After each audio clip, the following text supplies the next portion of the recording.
معركة جسر حوران وفي المحطة، وما زلنا مستمرين وسنبقى مستمرين ما دام فينا عرق ينبض.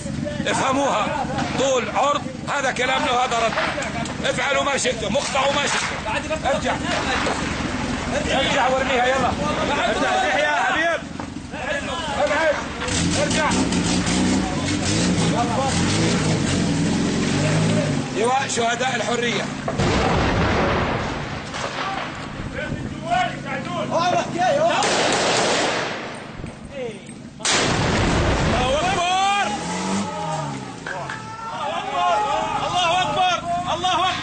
الله أكبر! لواء شهداء الحرية في بلدة خربة غزالة يقاوم في حي المحطة الذي كان مغتصب من قوات النظام من قبل يومين. ها هم الآن لواء شهداء الحرية يقومون بدحر عصابة الأسد في بلدة خربة غزالة. الله أكبر! وهذا قائد لواء محمد، قائدنا للأبد سيدنا محمد. والآن كلمة مع قائد لواء شهداء الحرية.